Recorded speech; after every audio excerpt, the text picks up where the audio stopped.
Blade Runner was released in 1982 to a lukewarm reception. After being marketed as an action-adventure flick, audiences were surprised to find a moody and slow-burning movie with a complex and not entirely sympathetic protagonist.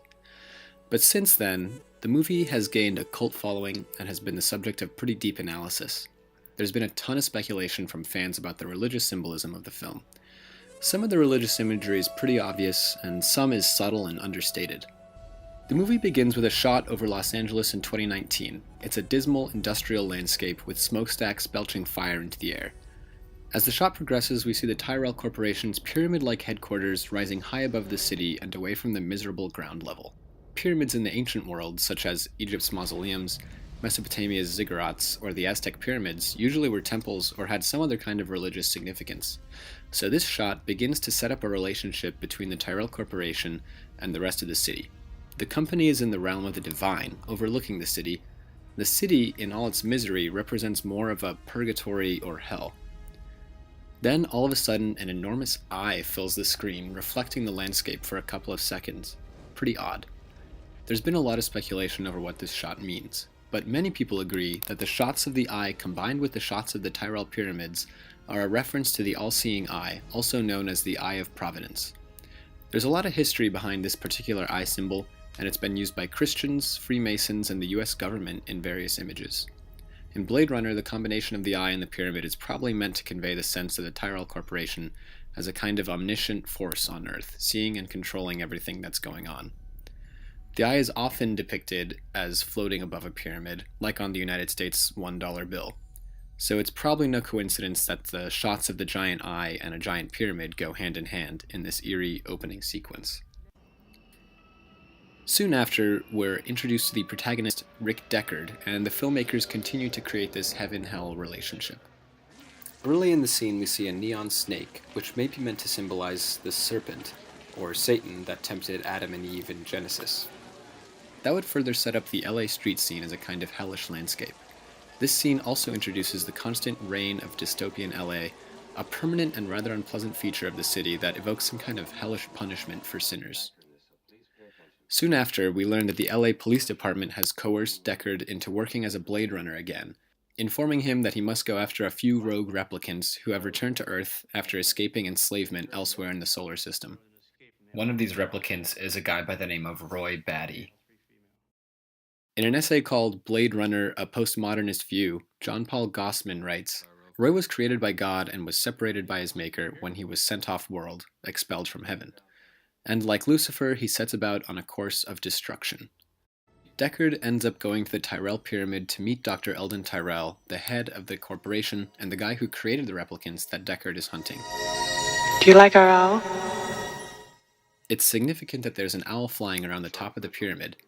In Greek myth, the goddess Athena was often depicted with an owl. Because of this, the animal is used as a symbol of wisdom, a quality associated with Athena. This little symbol sends viewers a message that the Tyrell Corporation is an entity endowed with great knowledge, and that it has an almost godlike control over what's going on in the movie. The general feel of the Tyrell headquarters sends the same signal. It's full of warm colors, it's clean, it's not raining outside, and the architecture and interior design have a kind of temple-like quality to them, a total contrast with the shots of rainy LA streets. Compare the feeling of these shots with those we saw from the dirty, wet streets of the LA underworld that Deckard usually finds himself in. The two places occupy the same city, but they feel like entirely different worlds. This is where we finally get to meet Tyrell himself, the man behind the replicants. If Blade Runner is a religious allegory, then this guy is God. He is the creator of many of the film's major characters, the replicants, and he lives at the top of a giant pyramid. He has huge eyeglasses that magnify his eyes. And as a quick side note, the use of eyes as symbols in Blade Runner is a whole other topic, but one that deserves its own entire video. As the movie progresses, the symbolism surrounding the replicants continues to indicate that they are more akin to fallen angels than fallen humanity. At one point, Leon and Roy Batty, two of the replicants, visit an employee of the Tyrell Corporation to get some info out of him. Roy, the leader of the replicants, cuts a rather dramatic figure in his first shot of the film, reciting a line from William Blake's poem, America, a Prophecy. Fiery the angels fell. Deep thunder rolled around their shores, burning with the fires of oak.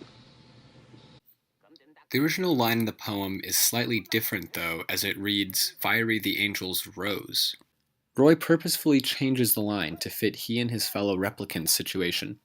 They fell to Earth in order to achieve their mission, to extend their own lifespans. In Blake's poem, the line refers to the character Orc, who represents revolution and rage, and opposes Urizen, a kind of tyrannical creator figure.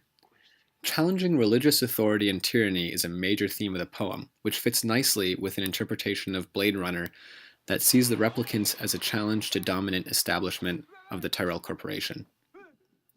Having Roy say this line is one of the most interesting parts of the movie for me, because it tells the viewers that he's aware of the semi-religious implications of his quest to challenge Tyrell, his own maker. A lot of the other symbolism is just Ridley Scott, the director, putting little clues here and there, but in this case, Roy himself is acknowledging the fact that he's this kind of fallen angel, a Lucifer figure in the story.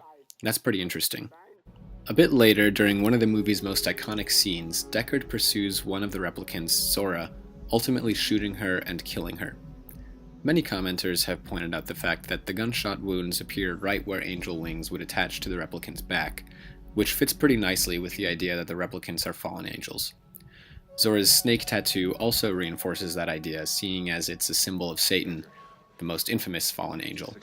After this happens, the movie enters its final phases and the religious stuff really ramps up. The two remaining replicants, Roy and Pris, meet a Tyrell employee, J.F. Sebastian, who plays chess with Eldon Tyrell. They convince Sebastian to help them gain access to Tyrell in his bedroom in the Tyrell Corporation headquarters. Sebastian takes him to the headquarters and the two ride the elevator to the upper reaches of the pyramid, literally and figuratively ascending so that Roy can meet his creator. If you've seen the movie, you know that Roy isn't able to figure out how to extend his lifespan. Tyrell tries to comfort him, talking about what a great replicant he is. And this adds to the theme of Roy as Lucifer, who was supposedly the most beautiful angel in heaven, but who fell to hell due to his pride and vanity. You're the prodigal son. You're quite a prize.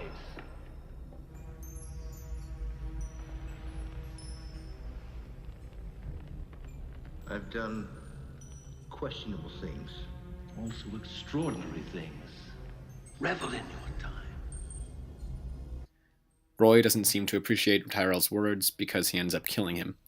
He gives him a nice big kiss before that, though. I'm not sure what the symbolism is there, but it definitely is reminiscent of when Jesus kisses Judas just before he's crucified, outing him as a traitor. There's actually a ton of speculation as to who, if anybody, is supposed to embody Jesus in this story. Some people think it's Sebastian, and some even think it's Deckard, but most agree that towards the end of the film, Roy does a full 180 and transforms from an avatar of satanic evil into a full-on Christ figure. After going back to find that Pris has been killed, Roy goes on a sort of rampage and attempts to kill Deckard.